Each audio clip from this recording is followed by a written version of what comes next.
जी हां दोस्तों, बीजेपी के पूर्व मंत्री ने ही खोल दी मोदी के चुनाव जीतने की पोल। वीडियो लीक होते ही और एक और एमएलए के ऑडियो क्लिप के आते ही सकते में पूरी भारतीय जनता पार्टी।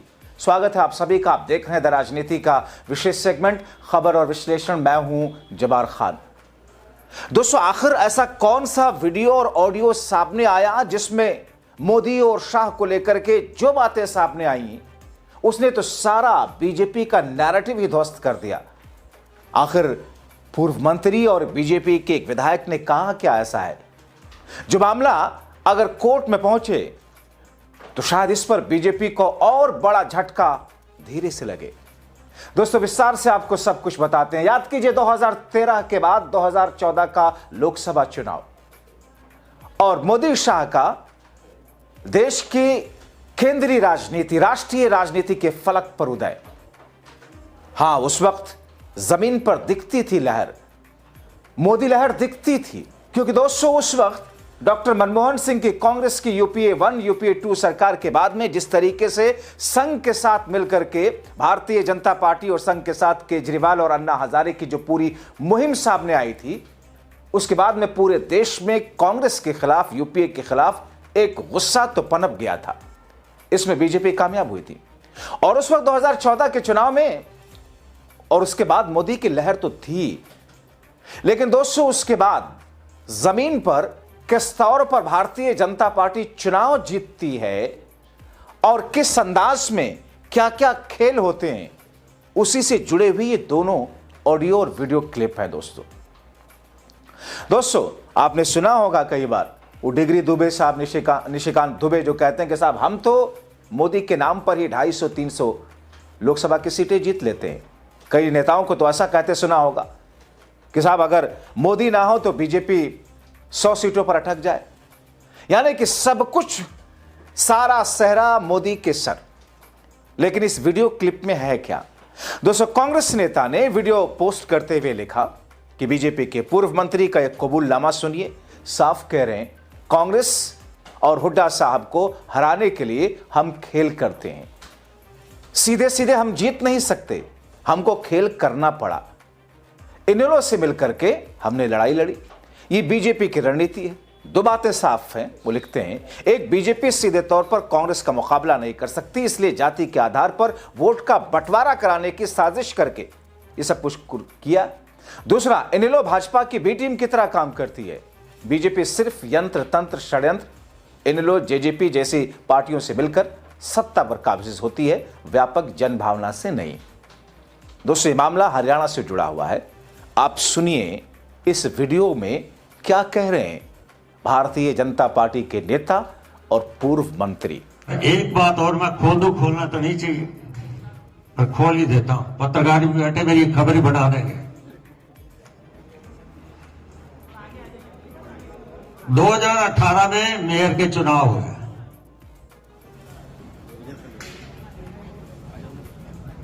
हमारे भारतीय जनता पार्टी के प्रत्याशी थे श्री मनमोहन गोयल जी।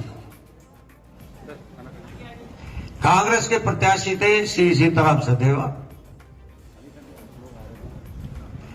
क्योंकि 50 साल का राजनीतिक सफर है, मैंने कहा कि अगर मनमोहन गोयल को जिताना है तो कुछ ना कुछ सीधे वोटों से हम नहीं जीत पाएंगे। हमारी हार निश्चित, क्योंकि मुकाबला हमारा सीताराम से नहीं था, मुकाबला हमारा चौधरी भूपेंद्र सिंह हुड्डा था। उस time Satish Nandal Indian National Lok Dal में थे, परंतु मेरी मित्रता थी। मैंने कहा, सतीश नांदल जी आपका टारगेट क्या है?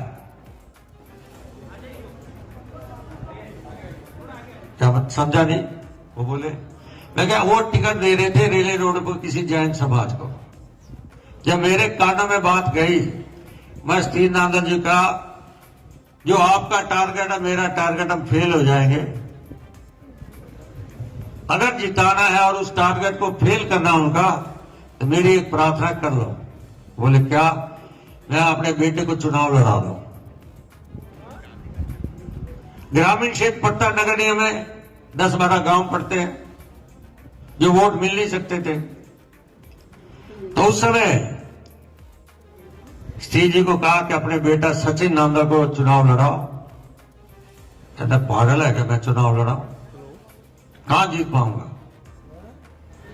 मगर नेता बन जाएगा, हार जीत की कोई बात नहीं। संचित नांदल चुनाव लड़ा, 35,000 वोट मिले। अगर वो 35,000 वोट उधर हो जाते तो हमारा प्रत्याशी गया था। ये बात राजेंद्र जी कहां गए, सुन रहे हो ना? हाँ, संचित नांदल को तैयार करके 35,000 हुए। अगर सीधा मुकाबला होता था, बाबू हमारा हारता कि नहीं हारता था। और आज मैं सतीश नांदल का धन्यवाद भी किया और हमने 15,000 वोटों से जीते। आज सतीश नांदल को हम इंडियन नेशनल तोड़कर उसके परिवार को पूरी भारतीय जनता पार्टी में ज्वाइन भी कराया। इसलिए अपने से दिल से जो काम मिलता है, दिल से जनता का सेवा करनी है तो टूटे मन से नहीं। अगर पार्टी की सेवा करनी है तो टूटे मन से नहीं, दिल से करते हैं। तो दोस्तों, ये तो आपने देखा कि कैसे वोट काटना, वोट छीनने के लिए खेल चलता है। तो फिर मोदी के नाम पर वोट मिलने की बात क्या महज हवा हवा ही है? दोस्तों, एक ऑडियो क्लिप भी आपको सुनाते हैं जो महाराष्ट्र के संभानगर से एक विधायक का वायरल हुआ, जिसने तहलका मचा रखा है। और बात है, ऑडियो आने के बाद बीजेपी के विधायक कह रहे हैं कि साहब वो तो फर्जी ऑडियो है। मैं तो कहूंगा कि साहब शुक्र यह है कि उन्होंने एआई ऑडियो नहीं कहा, कम से कम फर्जी ही कहा। आमतौर पर ऐसा ही होता है, जब किसी के खिलाफ कोई ऐसी स्थिति आती है तो कहते हैं कि साहब नहीं, ये तो तोड़ मड़ोड़ करके फर्जी है। हालांकि दोस्तों, मैं भी उस ऑडियो की प्रमाणिकता नहीं करता हूं, उसको प्रमाणित नहीं करता हूं, लेकिन जिस हिसाब से वो ऑडियो सामने आया और जिस तरीके से देश के छोटे बड़े सभी मीडिया हाउसेस ने उसको खबरों में जगह दी, और उस पर अब तक जिनका ऑडियो है उनका किसी तरह का अदालत में या कोर्ट में या पुलिस में कोई केस न कराना, यह दर्शाता है कि ऑडियो तो शायद सच है। महाराष्ट्र के छत्रपति संभाजीनगर के बीजेपी विधायक का यह ऑडियो, जिसमें बीजेपी विधायक नारायण कुचे कहते हैं कि वो नगर निगम चुनाव के दौरान पुलिस की सुरक्षा में पैसे बांटते हैं और पुलिस की सुरक्षा में पैसे बांटूंगा, ये उस ऑडियो क्लिप में है। जब कार्यकर्ता अंधेरे में पैसे बांटने की सलाह देता है तो विधायक कथित तौर पर कहते हैं कि अंधेरे में नोट नहीं दिखते हैं, उजाले में ही होने दो ताकि उनका भला हो सके। अपने इस ऑडियो में दावा किया कि उन्होंने पुलिस इंस्पेक्टर की गाड़ी बुलाई है, 7-8 पुलिसकर्मियों की सुरक्षा में पैसे बांटेंगे। विधायक ने इस ऑडियो में कहा कि मैंने पीआई की गाड़ी बुलाई है, पुलिस इंस्पेक्टर की, अब 7-8 पुलिसकर्मियों के बंदोबस्त में पैसे बांटता हूं। आपको पता है कि इस चुनाव में विधायक कुचे की बहन चुनावी मैदान में थी, जिनकी जीत पर वंचित बहुजन अघाड़ी ने आपत्ति जताई थी। पुलिस फिलहाल इस पूरे मामले की जांच कर रही है। पुलिस यह पता लगाने की कोशिश कर रही है कि जो आवाज ऑडियो में सुनाई दे रही कि वह आवाज बीजेपी विधायक की ही है या नहीं, क्योंकि वो आरोप लगाते हुए कहते हैं कि साहब ये तो फर्जी है। दोस्तों, आप छोड़ दीजिए कि चुनाव आयोग कैसे बीजेपी की झोली में सत्ता डालता है, कैसे जमीन पर हिंदू मुस्लिम करके माहौल तैयार किया जाता है, कैसे जमीन पर तिकड़म किया जाता है बीजेपी के जरिए, मगर पैसे धड़ल्ले से बांटकर भी वो अपनी जीत सुनिश्चित तो करती है। अभी तो तय होगा इस जांच में क्या कुछ सामने आता है। लेकिन बीजेपी विपक्ष की छवि खराब किस तौर पर करती है, एक छोटा सा एग्जाम्पल। पैसे की बात चल रही है, पैसे बांटने की बात चल रही है, काला धन की बात करो, भूल जाइए कि हमें एक बार सत्ता में लाइए, मैं काला धन इतना ले आऊंगा वापस विदेशों से कि हर आदमी के खाते में 15-15 लाख रुपए डलवा दूंगा। उन सब बातों को भी साइड कर दीजिए। अब देखिए, मुझे याद आता साल 2022 का उत्तर प्रदेश का विधानसभा चुनाव। उससे ठीक पहले आपने जैन बंधुओं का नाम सुना होगा, जिसमें कैसे इत्र कंपनी के मालिक और कन्नौज का वाकया, एक ऐसा प्रकरण सामने आया कि डीआरआई ने जांच की, रेड किया, बेसमेंट में पैसे ही पैसे भरे, नोटों को गिनने वाली मशीन बुलाई जाती है। कैसे उसको मेन स्ट्रीम मीडिया और भारतीय जनता पार्टी ने सब कुछ मोड़ माड़ करके उसे समाजवादी पार्टी की तरफ जोड़ दिया, पैसे रिकवर किए और उसको एक एमएलसी पंपी जैन जो कि सपा के एमएलसी थे उनसे जोड़ दिया मीडिया ने, और बीजेपी ने उस पर मुहर लगा दी। बाद में भंडाफोड़ हुआ, पता चला कि सपा का तो उससे कोई लेना देना नहीं था। एक और ऑडियो आपको दिखाता हूं, जिस ऑडियो के जरिए विपक्ष का वोट अब इस वक्त कैसे कटवाया जा रहा है, अल्पसंख्यकों के वोट कैसे कटवाए जा रहे। मामला मध्य प्रदेश का है। भारतीय जनता पार्टी के विधायक दफ्तर से फॉर्म बांटे जा रहे कि जिस फॉर्म के जरिए विपक्षियों के वोट काटने की अपील की जाती है, वो भरवा भरवा करके कैसे विरोधियों के वोट काटे जाए। ये सुनिए, ये ऑडियो क्लिप सुनिए, जिसमें भारतीय जनता पार्टी के इस ऑडियो क्लिप में विधायक या उनके नेता किस तौर पर लोगों के वोट कटवा रहे हैं और जिसका वोट कट रहा है वो क्या कुछ कह रहा है। अब ऐसी स्थिति में दोस्तों, कांग्रेस पार्टी के नेता जीतू पटवारी, उन्होंने लिखा है एसआईआर के नाम पर मध्य प्रदेश में वोट चोरी का नया खेल, भाजपा मॉडल। विधायकों के कार्यालय से उनके कार्यकर्ताओं को हजारों की संख्या में शिकायत फॉर्म बांटे जा रहे हैं ताकि पात्र मतदाताओं के नाम वोटर लिस्ट से कटवाए जा सकें। एक एक भाजपा कार्यकर्ता हर बूथ पर 25 से 50 कांग्रेस समर्थक मतदाताओं को वोट कटवाने का आवेदन दे रहा है। मध्य प्रदेश में बीजेपी के लोग लोकतंत्र का खुला चीरहरण कर रहे हैं। हाँ भाई साहब, कौन बोल रहे हैं आप? हाँ बोलिए। ये आपने मेरे नाम की शिकायत करी है। कहाँ पे? यही जो एसआईआर के फॉर्म भरा है, तो आप किस बेस पे करी है आपने? ये फार्म विधायक कार्यालय से नगर अध्यक्ष जी ने दिए थे। पार्टी के नाते मैंने अपना काम करा है। आप मुझे अपना काम करो भले उसमें। नहीं, आप मुझे जानते हो क्या?